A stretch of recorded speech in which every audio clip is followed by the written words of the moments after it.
Nos situamos en el antiguo poblado minero de Asdrúbal, uno de los poblados mineros de Puertollano más importantes que tuvo durante el siglo XX. Pero vamos a centrarnos en por qué estábamos aquí. Estamos aquí porque el carbonífero de Puertollano fue incluido dentro del Geoparque Volcanes de Calatrava. ¿El carbonífero qué es? El carbonífero es un periodo geológico dentro del Paleozoico, es decir, abarca una extensión desde hace 359 millones de años hasta 298 millones de años aproximadamente. Vamos a dejar aparte un momento la importancia histórica que tuvo el descubrimiento de las minas del carbón en concreto en el pasado para centrarnos en un contexto geológico. ¿Por qué es importante el carbonífero de Puertollano? Bien, tenemos que imaginarnos que Puertollano, en su momento, hace aproximadamente 303 millones de años, en la época casi final del carbonífero, estaba ubicada más o menos en torno al Ecuador. Es donde estaría ahora mismo, por ejemplo, en la latitud donde está ahora mismo Brasil, la selva del Congo, Indonesia, etc. Entonces, evidentemente, tanto la flora como la fauna, ya sea por su ubicación geográfica, tanto por su ubicación geológica, no es la misma que entendemos actualmente. En su momento, Puertollano gozaba del privilegio de estar prácticamente situado en una zona marismeña, estuarina, más o menos, que tenía contacto con el mar. Esto es importante para nuestro Geoparque Volcanes de Calatrava. ¿Por qué? Porque en su momento, en 1873, cuando se hizo una extracción para un pozo de noria, se descubrió a unos 30 metros de profundidad que había material fosilífero, material que correspondía precisamente al carbonífero de Puertollano. Era evidente que lo que se descubrió correspondía a una flora y a una fauna que en su momento era de la etapa del carbonífero. Fue ahí la importancia que tuvo el descubrimiento de las minas de carbón y lo que supuso para toda la historia de Puertollano desde 1873 hasta la actualidad. Como digo, centrémonos ahora en el factor geológico. El carbonífero en Puertollano tiene muchas características. Una de ellas coincide justo con la etapa de una época orogénica, en la orogenia herciniana, en la que esos empujes de las placas tectónicas estaban afectando sobre todo a nuestra zona. Es curioso que en el carbonífero de Puertollano esta orogenia no se vio alterada, básicamente porque todo el buzamiento y toda la inclinación que tiene los estratos de esta cuenca carbonífera se preservan prácticamente horizontal. Esto no es peculiar del resto de cuencas carboníferas, no solamente en España, como las de León o, por ejemplo, las de Asturias, o incluso en Europa, y sí es muy peculiar del carbonífero de Puertollano. Una vez se descubrió el carbón, en concreto de Puertollano, se le dio relevancia paleontológica y paleobotánica hace apenas unos años.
han estado investigando durante estas décadas toda la importancia que supuso para la cuenca del Carbonífero a nivel paleobotánico y lo que requiere esto para la ciencia también. Se han descubierto en sucesivas capas de esta cuenca del Carbonífero varios materiales fosilíferos y lo que se ha llegado a la conclusión es que la cuenca del Carbonífero estuvo en su momento en una zona más o menos estuarina con sus bosques asociados. El árbol más característico de esta cuenca fue precisamente el Omphalofloius puertollanensis. Puertollanensis precisamente porque se descubrió en la cuenca del Carbonífero de Puerto Llano. Eso también, por ejemplo, pasa con nuestros helechos de Pecopteris puertollanensis, que se descubrió aquí. No significa que fuera autóctono de Puerto Llano. Eso era característico de toda la cuenca del Carbonífero hace 303 millones de años. Pero no solamente nos vamos a centrar en la fauna, en la flora, que aparte del Omphalofloius, pues teníamos restos de calamites, que era otro género, teníamos también los árboles más grandes como el Lepidodendron. De todo eso se preservan todos esos fósiles. Y eso lo que supone para la ciencia, para la paleontología, es muy relevante. Y fue prácticamente un distintivo para que el geoparque incluyera Puerto Llano dentro de esta superficie, de este territorio. Pero hay una peculiaridad. Si bien hablamos nosotros del geoparque Volcanes de Calatrava, nos preguntamos, bueno, ¿y qué tiene que ver con esto con los volcanes? Pues bien, en una de estas capas, cuando se hizo una prospección, se descubrió que más o menos a unos 300 metros de profundidad había una capa con una gran potencia de material de cineritas. La cinerita no es otra cosa que bloques de cenizas fruto y nacimiento de una explosión de un volcán. Esto tuvo un término. Roberto Wagner lo acuñó como la Pompeya paleobotánica. La Pompeya paleobotánica porque si nosotros acuñamos ese término, lo relacionamos directamente con la erupción del Vesubio en Pompeya, que sepultó toda la ciudad de Pompeya y las ciudades que estaban colindantes a ella, incluso con las familias que allí vivían. Pues aquí pasó lo mismo, nada más que en vez de sepultar familias y viviendas, se sepultó toda la flora que había en ese momento. Fue tal la explosión que a día de hoy se preservan esas cineritas, ese testigo de lo que en su momento fue la flora característica. No solamente lo encontramos en material de cineritas, también lo encontramos en otros tipos de materiales, como por ejemplo lutitas, como por ejemplo pizarras, y en las pizarras sobre todo encontramos material de fauna. Una cosa importante antes de meternos en la fauna de Puerto Llano fue que este material cinerítico a día de hoy no se puede ver, no se puede visitar porque está a 300 metros de profundidad y a día de hoy está tapada. Entonces eso solamente lo podemos ver en material en escombreras o bien en museos.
Como hemos comentado, uno de esos monumentos naturales declarados como figura de protección fue la María Isabel. En la María Isabel podemos observar desde las proximidades cómo esas capas y esos estratos de la cuenca del Carbonífero, ¿vale?, del Carbonífero de Puerto Llano, tiene un ligero buzamiento. Tanto es así que casi llega a estar en contacto con lo que es el volcán de Asdrúbal, el volcán o los Castillejos de Asdrúbal.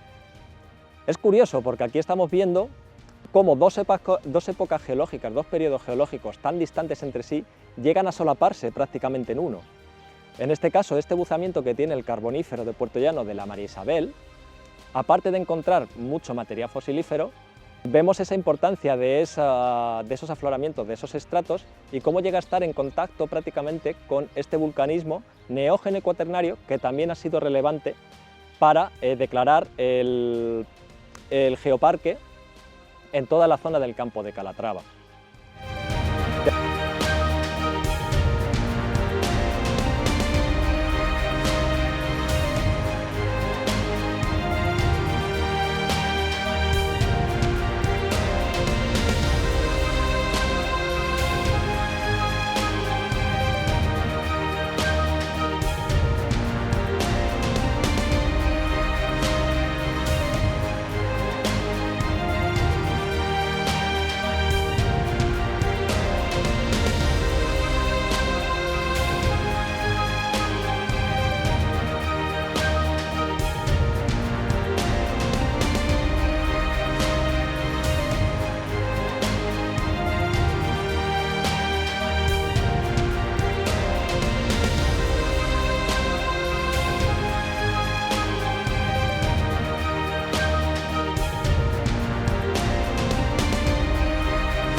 Y por otra parte tenemos la mina de la Extranjera, muy pegada la una a la otra, María Isabel a la Extranjera. De hecho, en la Extranjera, va a venir después la historia, fue el primer sitio donde se descubrió este material, el material de carbón del Carbonífero de Puerto Llano y este material fosilífero. A día de hoy es una mina que fue una mina a cielo abierto, pero se ha preservado esos afloramientos del Carbonífero. Es muy importante destacar que el Carbonífero de Puerto Llano, si no se hubiera excavado, prácticamente en ningún sitio tendría su afloramiento natural. Esto ha sido fruto de toda la historia minera, y todas las excavaciones, tanto a cielo abierto como también en profundidad, también en minas en galerías. Entonces, ahora mismo lo que vemos es en el carbonífero, el afloramiento de capas del carbonífero de Puerto Llano, en este caso pues mucho material de rocas sedimentarias y rocas metamórficas, en ellas incluimos areniscas, incluimos pizarras, lutitas. Entonces en todos esos materiales se ha preservado ese material fosilífero. Tal es así la importancia que a día de hoy el proyecto de investigación se sigue centrando en esta mina. Y es aquí donde conservamos uno de los más importantes y espectaculares riples de cualquier cuenca de carbonífero de Puerto Llano. Y en ellas hasta incluso se ha podido observar ciertas huellas de ciertos animales. Ya todavía queda pendiente por clasificarlos, pero seguramente estamos hablando de importantes anfibios, reptiles, estos tetrápodos que vivían en el carbonífero de Puerto Llano, también las huellas que dejaban otro tipo de fauna, como hemos hablado antes, pues pequeños tiburones o peces. Y a día de hoy lo que observamos es lo que se ha preservado en sí. Se ha dejado como monumento natural para darle una figura de protección.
entonces podemos afirmar con total rotundidad que la historia de Puerto Llano no se entiende sin su historia minera, sin su arraigo a la tierra, sin su arraigo a su identidad y a su cultura con la historia minera.